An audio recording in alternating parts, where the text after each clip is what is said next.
Olá, amados! Mais um dia do nosso propósito, dia 5, capítulo 5 do Evangelho de Lucas. Essa mensagem vai impactar você hoje. Vamos começar?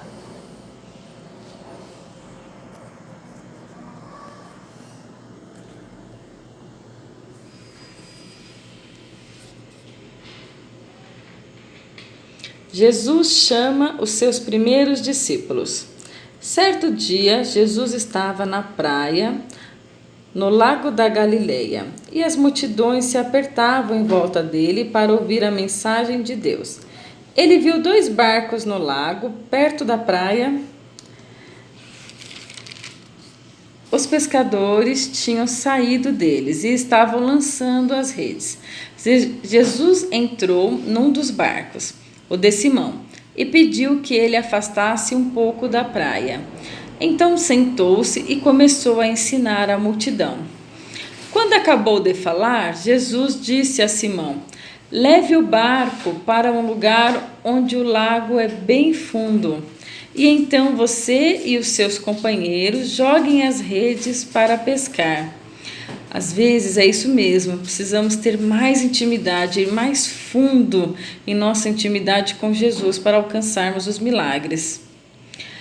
Simão respondeu: Mestre, nós trabalhamos a noite toda e não pescamos nada.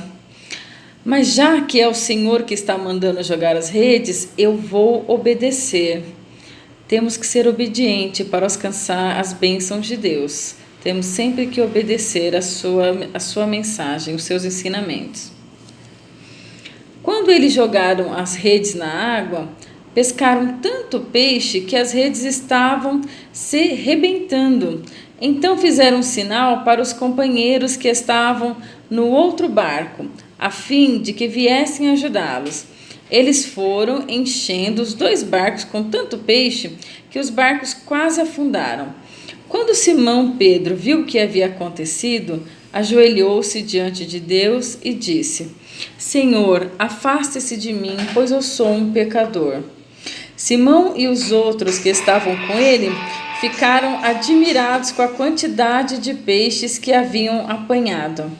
Tiago e João, filhos de Zebedeu, que eram companheiros de Simão, também ficaram muito admirados. Então Jesus disse a Simão: não tenha medo, de agora em diante você vai pescar gente. Eles arrastaram os barcos da praia e deixaram tudo e seguiram Jesus. É isso mesmo, quando nós somos obedientes aos mandamentos de Deus, as bênçãos vêm para a gente e elas transbordam também para a nossa família, para os nossos entes queridos, porque a bênção de Deus é muito grande sobre nossas vidas, que chegam a transbordar e atinge outras pessoas. Jesus cura um leproso. Certa vez, Jesus estava numa cidade onde havia um homem que tinha o corpo todo coberto de lepra. Quando viu Jesus, o leproso se ajoelhou diante dele, encostou o rosto no chão e pediu: Senhor, eu sei que o Senhor pode me curar se quiser.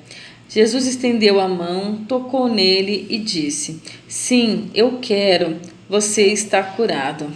No mesmo instante, a lepra desapareceu. Então Jesus lhe deu essa ordem: escute, não conte isto para ninguém, mas vá pedir ao sacerdote que examine você. Depois, a fim de provar para todos que você está curado, vá oferecer o sacrifício que Moisés ordenou. Mas as notícias a respeito de Jesus se espalhavam ainda assim, e muita gente vinha para ouvi-lo e para ser curado das suas doenças. Porém, Jesus ia para lugares desertos e orava. Jesus frequentemente se retirava para fazer as orações e manter estreita comunhão com seu Pai, Deus. Em João 17 está registrada a oração mais longa de Jesus. Quem tiver um pouquinho de curiosidade, vai lá dar uma olhadinha. João capítulo 17, a oração mais longa de Jesus. Jesus curou um paralítico. Um dia Jesus estava ensinando e alguns fariseus e alguns mestres da lei estavam sentados perto dele. Eles tinham vindo de todas as cidades da Galiléia e da Judéia e também de Jerusalém. O poder o poder do Senhor estava com Jesus, para que ele curasse os doentes. Alguns homens trouxeram um paralítico deitado numa cama e estavam querendo entrar na casa e colocá-lo diante de Jesus. Porém, por causa da multidão, não conseguiram entrar com o paralítico.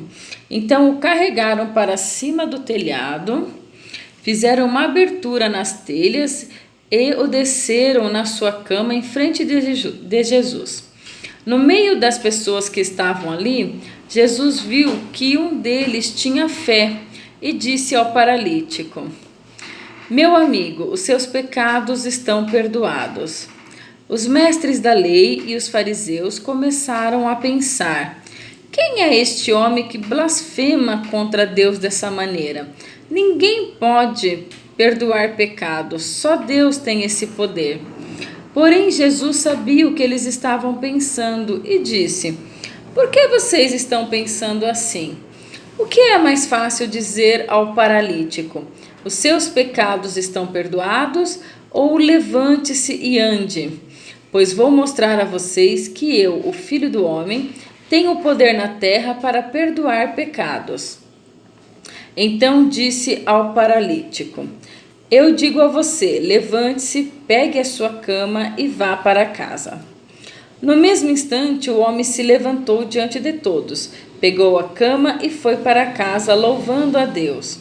Todos ficaram muito admirados e, cheios de medo, louvaram a Deus, dizendo: Que coisa maravilhosa nós vimos hoje. Jesus e Levi. Depois disso, Jesus saiu e viu um cobrador de impostos chamado Levi, sentado no lugar onde os impostos eram pagos. Jesus lhe disse: Venha comigo. Levi se levantou, deixou tudo e seguiu Jesus. Então Levi fez para Jesus uma grande festa na sua casa. Havia ali muitos cobradores de impostos e outras pessoas estavam sentadas com eles. Os fariseus e os mestres da lei, que eram do partido dos fariseus, ficaram zangados com os discípulos de Jesus e perguntaram: Por que vocês comem e bebem com os cobradores de impostos e com outras pessoas de má fama? Jesus respondeu: Os que têm saúde não precisam de médico, mas sim os doentes.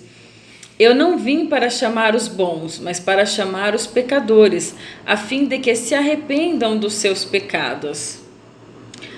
Jesus e o jejum. Algumas pessoas disseram a Jesus: Os discípulos de João Batista jejuam muitas vezes e fazem orações, e os discípulos dos fariseus fazem o mesmo, mas os discípulos do Senhor não jejuam. Jesus respondeu: Vocês acham que podem obrigar os convidados de uma festa de casamento a jejuarem enquanto o noivo está com eles? Claro que não, mas chegará o tempo em que o noivo será retirado do meio deles. Então sim, eles vão jejuar. Jesus fez também esta comparação: Ninguém corta um pedaço de uma roupa nova para remendar uma roupa velha. Se alguém fizer isso, estraga a roupa nova, e o pedaço de pano novo não continua com a roupa velha.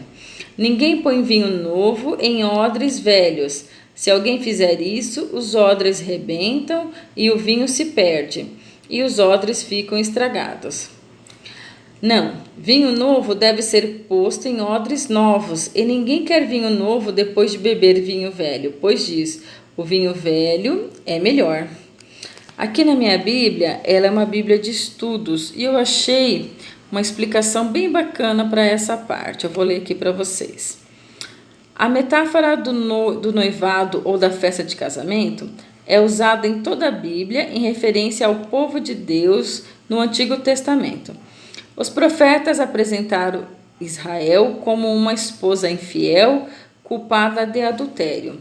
No Novo Testamento, o termo noiva ou esposa normalmente se refere à igreja e ao seu relacionamento com Cristo. Esta noiva pertence ao noivo, que é Cristo. Na época, os líquidos eram mantidos em peles curtidas, odres de pequenos animais, normalmente de cabras.